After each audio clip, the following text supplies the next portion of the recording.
All right. Hello, everyone, and welcome back to the Cod Cabin. We hope you all had a fantastic 4th of July. Today, we have one of the Republicans running in the 4th Congressional District, retired Air Force Colonel Julie Hall. Colonel Hall, welcome to the Cod Cabin. Well, thank you. I'm really honored to be here. Thank you. We're very happy to have you today. Just to start things off, would you like to introduce yourself to our viewers and listeners on your background and experience? Sure. Thank you. I appreciate that. Well, I grew up right here, close by in Walpole, and I came from a large family, very large working class, 7 brothers and sisters. So that's kind of starts it off a little bit. With that many children in the family, my parents had to work. My father in particular worked 2 jobs, and then my mother also worked. And they wanted to make sure that, we could get through pretty much put bread on the table, things like that. So I think, that's a little thing that makes me different than a lot of the other candidates that you're going to have here is I really come from that sort of environment. I tell people all the time, I sort of chuckle a little bit. I said, for goodness sakes, I live in a condominium. I said, how much more middle class can you get than living in a small condominium in a middle class neighborhood? But it took me babysitting money and working. I started working since I was 14 years old. And I don't think you all will remember this. Some of you might. Sullivan Stadium. That was before. I've heard of that. That's bring back something. That does, yes. So that was the original stadium in Massachusetts. And I lived right in South Walpole, so I could walk up there. And we sold hot dogs. I didn't go around as a vendor, but behind the scenes. And so I got my working permit when I was 14. So I started also because I realized that in order for me to get to college or to do anything, that I was going to have to work. So I did, and I also babysat a lot. And I saved up my money, and I went to Massasoit Community College. And I'm a huge advocate of community college. And I know you all at Wheaton. I've been over Wheaton before. What a wonderful campus. I have done some things over there. It's a beautiful campus for any of you that don't know. Nice place. Good business school, right? We're moving into the psychology aspect right now. We used to be a business school, but we're trying out psychology. That's a new hot thing right there. Really interesting. Well, I actually have a degree in psychology. There you go. So one of my degrees. We'll get on to that, I think, in a little bit. But I went to Massasoit Community College, and I started off in human resource management. I did pretty well, but I didn't want to go into that field. I think at that time, was the only thing available would be like casework. I didn't have a degree. I wasn't a social worker. I didn't have a PhD or any of that stuff. I just had an associate's, which is a wonderful thing. So I decided to go at that time, I decided to go in the military, and originally went into the military because I wanted to finish my school, and I thought that was the place to do it, and also to serve my country. But what you go in for and why you stay are 2 different things. And when I went in, there weren't many women at all. This was back in the 70s. There were very, very few women that went in the military, and even less that made a career out of it. So I started at the very bottom, which was airman, no stripes, no nothing, and made it up to colonel. So that was a really challenging thing to do for somebody that came in during the time that I did. The challenges that I had to overcome to do that, but I did, and I'm very proud of that, and it's put me in a great place in terms of, taking care of myself now, healthcare, pensions, those kinds of things. But while I was in there, I had great experiences, and I think that's what makes me a little bit different also. I had wonderful experiences. I left, been out of the country, so I got to see how other people live. And when I first started seeing the difference between how other people lived and the freedoms they did not have, and the freedoms that we have, and particularly women, that's when I really decided that this is the greatest company, this is the greatest country in the world, and there is a lot of opportunities here. So I had a lot to compare it to. And people don't realize that there are still countries out there where women, they're considered, and so for me in particular, people sort of they focus in on their own things that are important to them. And for me in particular, that was a big deal because I worked in a country that the women were not treated, in my estimation, properly. A lot of the American women that were there we were kind of going through that phase of, we're going to be career women and so forth. That was just coming along. And to then go to a country where you sort of get set back a little bit, it's depressing, to be quite honest with you, to be in that environment. So, but the other good things that I had in the military were that obviously my education. I went on to get my education. I got a degree in psychology, and that from the University of Maryland. And there's a sort of a joke because there's University of Maryland's all over the world. So when you say, I went to the one in College Park, that's the real one. That's actually where the first University of Maryland is. So go to College Park. I joined ROTC, and it's at that time that I became an officer. So up until this time, when I was enlisted, I was a behavioral health specialist. So everything was kind of falling into line, if you look at it. I'm kind of going into the psych degree. I have a behavioral health specialist training. So here I have an education and some training. So 6.5 years of training and an education. So if I had decided to get out at that point in time, there was something I probably could have gone into.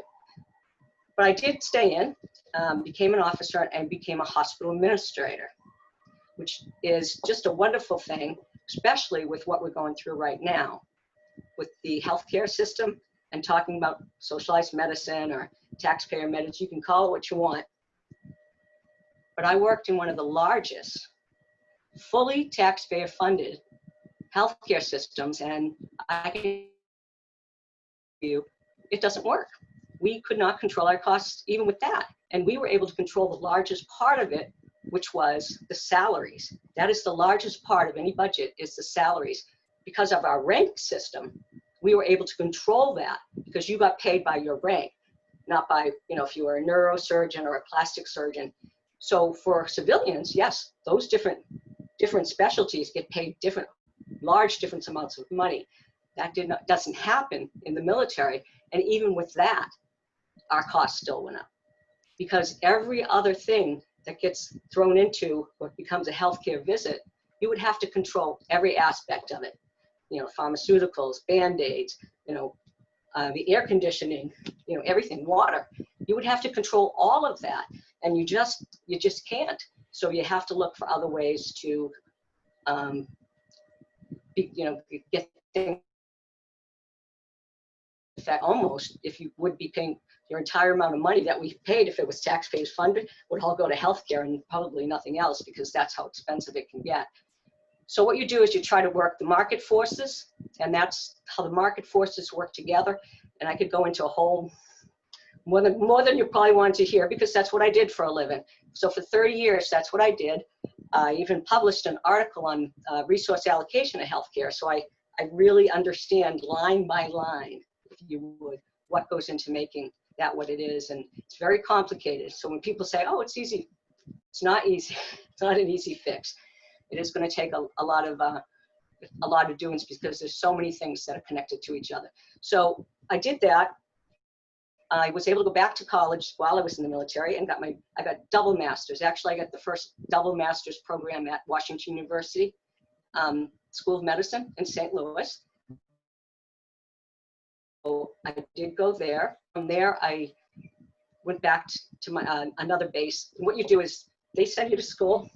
You get to tag another 3 or 4 years on. But I was staying. So to me, it was like, listen, anything you got there for me, I'll take it.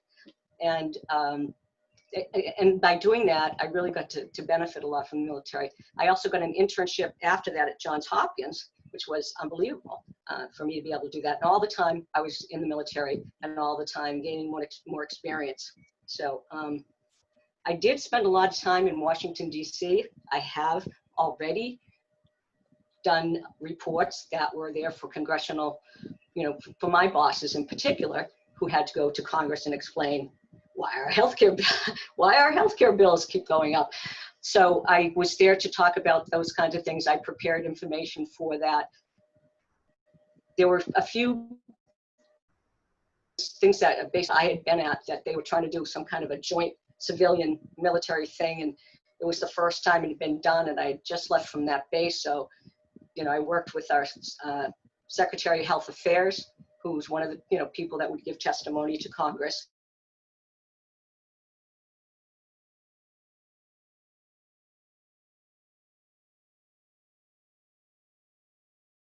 To tell her a little bit about what was going on, and hey, it's not a thing, you can't do it.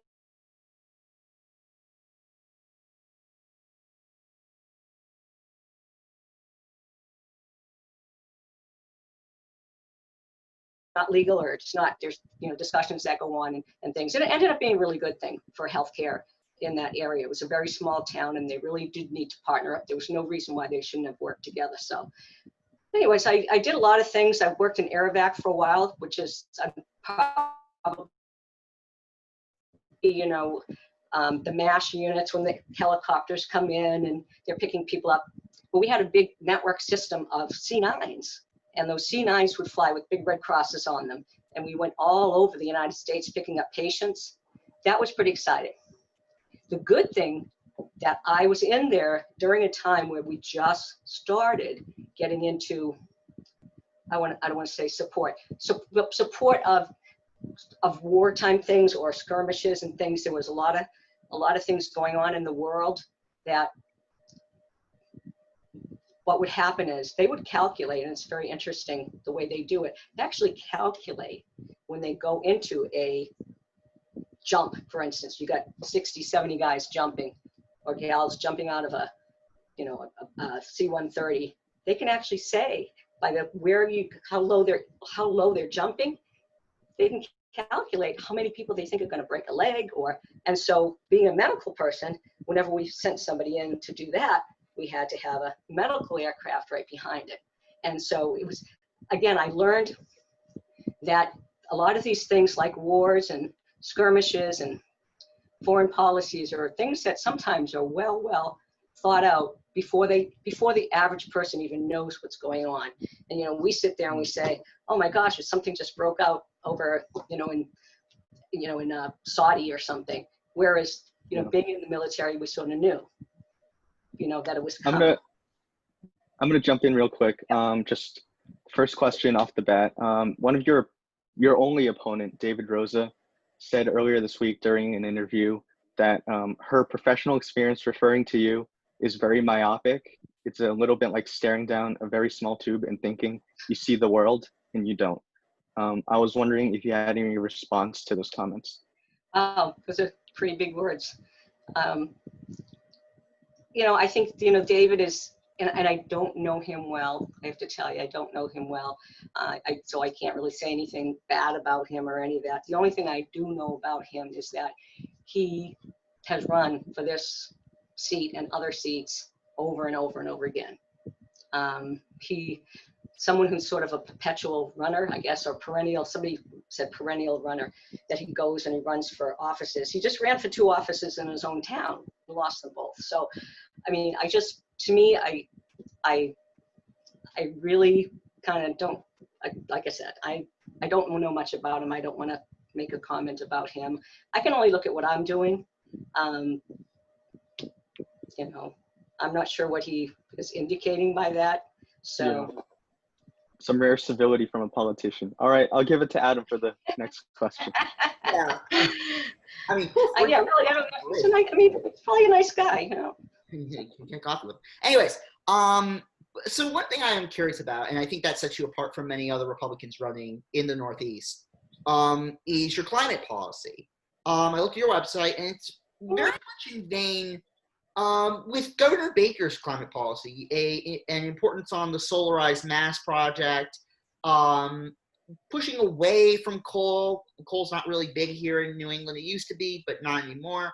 I think there is an opportunity for Republicans to really jump on what Massachusetts Republicans have right now, but I don't see that within your own party, at least. What drew you to a more, I would say, greener policy than many other Republicans? And what if you get elected to Congress, what would be the way to say, hey, look, this is a pretty cool idea. This is something interesting that maybe we should try out? Yeah, I think thanks for asking, because that's when I was living in different parts of the United States, I had never been somewhere where there was gas, and it just frightened me. I have to tell you, maybe it was just the thought of it, that gas coming into my house, it frightened me, and I didn't know much about it then, but as I came back to Attleboro, there was a huge difficulty with the Rehoboth compressor station. I don't know if you're aware of that. That's been going on. Yeah. Yeah, I heard about that when I was reading the Sun Chronicle back in 2017. There was a big problem with the Rehoboth compressor. Yes, and people didn't want it in, and I didn't know. And when there's something that I don't know a lot about, I really take to research. I love doing research. I love reading. I know. I loved going to college. I kept going to college. I loved it. I'd go back I'm waiting. I'd go back again, but I enjoyed. So I love learning new things. So I immediately set my mind to finding out about this, and I just said it's not a good thing. I think it ruins some of the, underneath. I felt like, those pipes rupture, and there is, oil that comes out, and I don't care what anybody says. I think that's an issue. But I think more importantly, the wind and the hydropower, these are all things that we've used in Massachusetts before. This is the way our economy used to run. Now, I look right down into here in Attleboro where I live. We got the 10-mile river here. That used to run all the mills. And if you ever saw how our the people that came before us actually harnessed that water, it didn't take much to do it. They just did it with a couple of different sizes of bands, believe it or not. And so it's fascinating. And again, I don't see how the water is going to cause a problem with pollution, things like that. I know people, they talk about the wind power and those blades and so forth. And somebody said something about, well, birds, can run into them. But you have to listen. I'm a huge animal advocate. That's another thing too. People are saying I'm a vegetarian. I'm a Republican vegetarian. Yeah. It's like we're talking to Teddy Roosevelt here. No, I am. I'm a vegetarian because I am a huge animal advocate. I don't like any animal being in pain, if you would. So, when people told me that birds can fly in the blades, I was like, oh gosh, there's always something. But you have to kind of balance it off. The thing that's different, the way I approach it is, it's expensive right now. And I think you need to let technology and the market forces come in, and it's competition. Those are the kinds of things which I think are probably, people say are very Republican, that kind of stuff. I just think it's common economics in my mind. And I don't try to label those things, but you let the market forces do that, because if you put the market forces towards it and they compete against each other, that's where we get a lot of entrepreneurial thoughts that happens. That's where that stuff comes from. And if we allow that to happen, I think we'll get to a place where it will be inexpensive or affordable. Right now, if you go to the average family and you say, hey, I want you to buy this, $50,000 electric car, I think there's a lot of people out there that would love to do that from a moral standpoint, from an ethical standpoint, love to. But it's not the priority on their list when they have children that they have to feed and so forth. So that's why we have to let the market come in and try to get that stuff down. Plus, as we move over, more jobs. We got a whole shift of new jobs that are going to come from this. Right. We're going to move it on to Logan so we can keep the ball rolling here. All right. I'm sorry. I know you got long answers. You have a lot to say. Just go like this. Yeah. There you go. I'm okay with that. So, Logan. Oh, Logan in the corner. Yes. Hi. Back in May, we saw the horrific murder of George Floyd. Since then, police brutality has become one of the most talked about issues in the country. What do you believe should be done to improve policing, and would you vote for Representative Justin Amash's bill to end qualified immunity? Okay, I didn't hear the last part of it. Can you just repeat? Oh, hi, the kitty cat in the back. I'm sorry. Would you vote for Representative Justin Amash's bill to end qualified immunity? I'll be honest with you, I'm not real familiar with the qualified immunity bill. I can tell you though about the first part of that I believe that I've worked a lot with the police departments here in the area, and a lot of the police departments here in the area do what's called POP, which is policing. It's a certain type of, it's called problem-oriented policing, and it really works well. But to do it well, you have to have more money. They want more social workers, and you even hear that if you listen carefully to what's going on in Minnesota, they're talking about bringing in social workers and caseworkers and having those people sort of deal with those kinds of things first. So in a sense, they're almost doing the same thing. So what we're trying to do here, or what's trying to happen here in this area with the police, is they are trying to very hard bring in people that will be on their team right there with them, so that when they go out to domestics, for instance. That's pretty dangerous. Anything could happen out there. And a police officer tries their very, very best to deal with those issues, marital issues. That's not really the right person, if you think about it. So what they were trying to do is to have a supplemental team to work with them so they can deal with all these issues together. I like the idea. Like I said, a lot of the police departments in our area, so we're very lucky. And Attleboro, Mansfield, I think even Norton does it. They're using it. So I think we need to support our law enforcement people. One bad apple, does not, in my mind, spoil the whole cart. We should not throw away law and order just because something bad happens. We'd have to throw everything out if you think about it, just because one thing happens. I think we definitely need to look at it. I believe it's definitely an issue. I would never be one to say that there aren't those kinds of issues. I've seen them. When I've passed through the South sometimes, and I'm not just saying it's in the South, but sometimes you see a little bit more blatantly. So we definitely have some things to work on, but I think we need to realize what works properly and right and take from that. I think it's a real mistake also to take the resource officers out of the high schools. I don't know if you're aware of this, but if you talk to any of those resource officers, there are sometimes children that won't talk to anyone else but those resource officers about things that are going on in their home, bad things. And taking those guys out of there, not a good thing. My opinion. I'm going to pass it on to you, Jack, now. Moving on to another topic that's really prevalent in the minds of voters right now. Your coronavirus economic recovery plan is centered, and this is a quote from your website, around cutting red tape and repealing job-killing regulations. And I was just wondering if you could go into specifics about the types of jobs that you'd like to, stimulate with policy and what you'd like to bring back. I think the biggest thing is small business. I have a big focus on small business. So, people want to, when people ask questions like that, they want you to talk broadly about knowing all the different bills, and I don't know all the different bills out there, so I'm sorry, I'm gonna look it up now. But I do know about small business. I have worked with some of the small businesses here in Attleboro when Attleboro was trying to bring its own economy back again. So 3 different businesses I worked with. One of them was the Sky Rock Brewery. The other one was the Burgundian Waffles. I don't know if any of you know any of these. And then I have another small business I worked with, Pickled Willies, which is a small group of people. And it is a small scale. Yes, it is.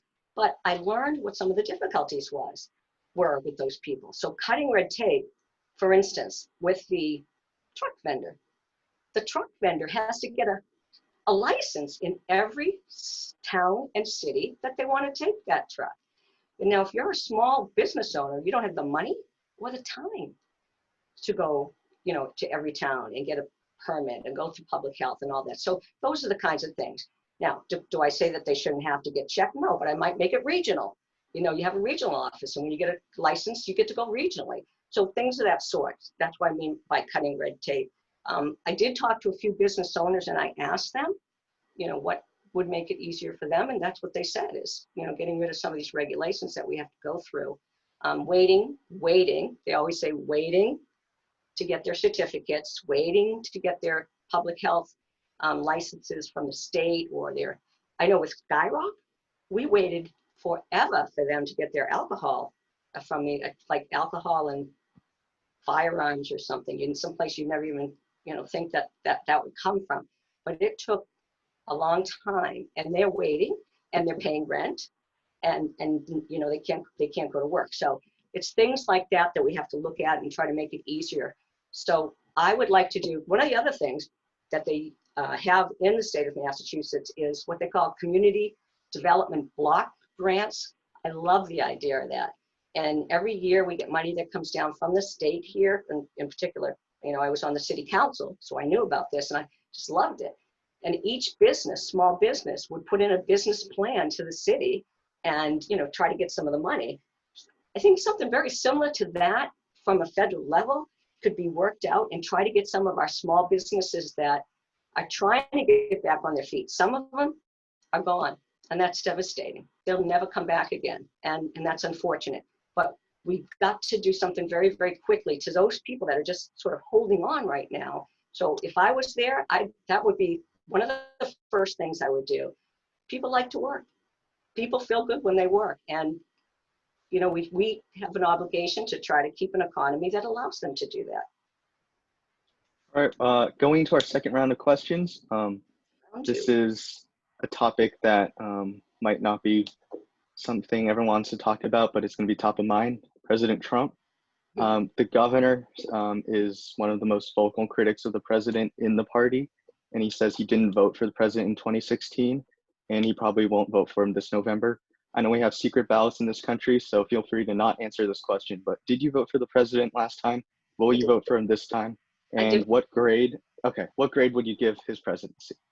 As an economist, as someone that takes care of business, I definitely give him a high marks on business. As a leader and somebody's gonna, that treats people with respect, no, okay? And I say this to people. So, I can see the difference between someone who has some skills and people will say, yeah, but we need both. Well, sometimes you don't get both.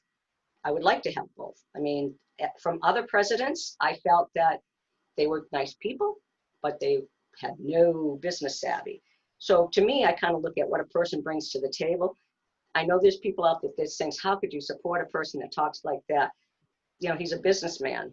I'm looking at the economy. I want the economy. I want someone who I feel comfortable bringing the economy. As far as I'm concerned, he's done that. I don't try to defend him. I'm not Donald Trump. I'm going to be working here in Massachusetts for the people of District 4.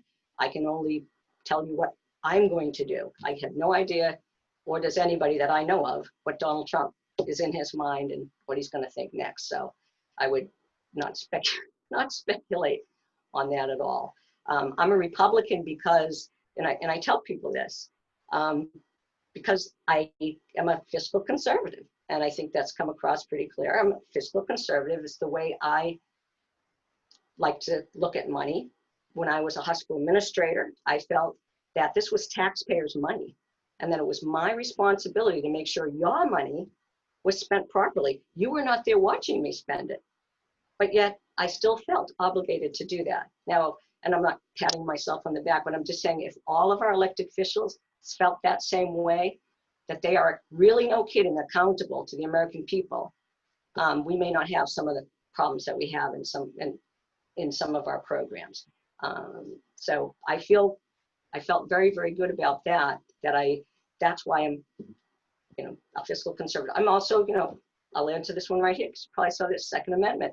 To me, Massachusetts, I used to go and brag about Massachusetts when I was in the military because I said, this is the place where the first shot heard around the world, where, we fought back the English because they were coming to take our arms. To me, it's something cultural in the state of Massachusetts that no other state has.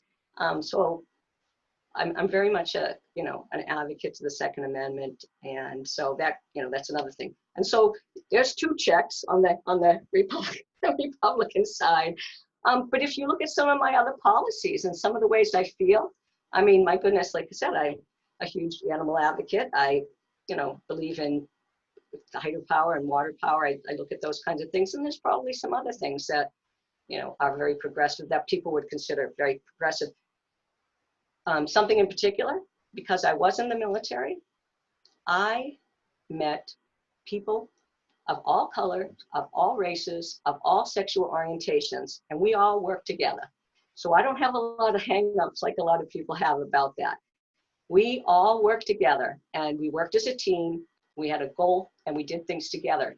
And when you do, and you work in that kind of a circumstance, color, race, sexual orientation, it goes away.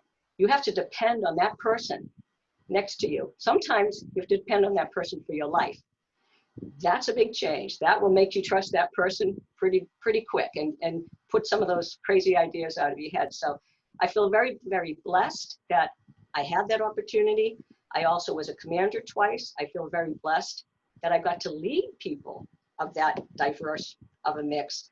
And even more proud that when we get these things called climate surveys, which they talk about how people feel in your particular squadron or and I always did very, very well. And that meant probably was more important to me than anything else I did in the military was how I treated my people and how they treated me and that kind of thing. So one final question, because we are running out of meeting time, and that is a business question. How do you think people in the suburbs of Massachusetts will take to your business plan about bring back small jobs as well as mid-wage jobs? Will they be attracted to it, or what do you think they need to see more of? You know, I think go ahead. No, just saying it's a quick one. So sure. No, I think generally, I'm gonna put this out there because I think it's very important. You've talked to all the Democratic candidates. They all come from one of two cities and towns.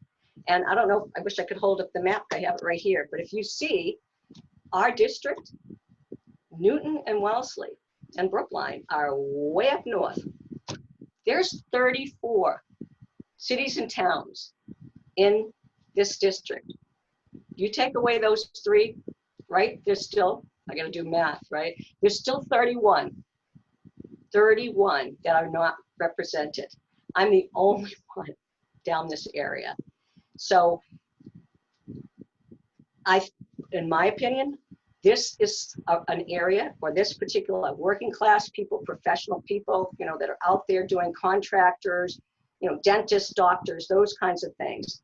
There's a lot of us out here, and I feel that particular group, or this group, sort of the middle class, and I hate to say that because it's a very, very broad group of people, but I would say working class has not been represented in years and years and years.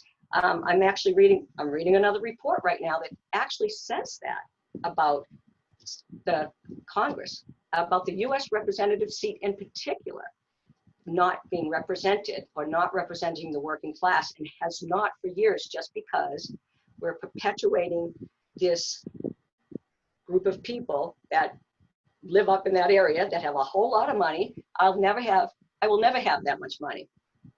I've had to work, and I think that's what we're going. I think that I probably have more in common with the people in the rest of the district, if you would, because I would be willing to bet that they've had to work very, very hard to make sure that their families are fed and to make sure that their kids get to go to a nice school and so forth. So I'm hoping that I'm the person that can represent them, and that they will be willing to come out when they see that, hey, there's a person that is going to represent them. So. We're going to cut it off right here. It's been really interesting to have a Republican and someone from the southern portion of the district on the show today. Just for our viewers, if they would like to read more about you, where should they go? Okay, so I do have a campaign page, so that's a good place to go, and it's Hall for Congress, so .com. So hallforcongress.com will bring you to my campaign page. All of the information is there, all my issues. I'm actually modifying a couple of them. It's interesting, and that's the other thing too. As you learn new things, you have to be willing to change when you get new information. So I'm perfectly open to those kinds of things. I learn every time I have an interview like this, I learn new things, because now I'm gonna go look up something I didn't know about. So that's good. And so if you want to go there, I also have a Facebook page, and that's Julie Hall, one word, juliehall.us. And then my Twitter is more complicated because it's case sensitive. So I think, let me figure out what the Twitter is real quick. So it's Yes, it's Hall, Hall with a capital H4, Congress, which is with a capital C, and then MA with a capital MA. Why? Because somebody had all for Congress already. So, right? So I had to go in there and do it. And then I just recently gone on to, I know people call it parlor, but it's parlay. I think it really is. It means, because parlay means to speak, right? So who's got parlay? All right. So I just opened up that right there. So you can get me on that, all of those three things. But I think the campaign page, who went on the campaign page? And so it's beautiful, isn't it? You did? I think it's very nice, yes. Listen, I didn't make it, so I can say that. So when I first opened it up and the gentleman said, go look at it, I was just like, it was, open it up when it's dark, because that, just a crazy, I know. So All right. Thank you all very, very much. Thank you. Thank you, Colonel. Thank you. Bye-bye. Bye-bye. Bye-bye. Okay, take care, bye-bye.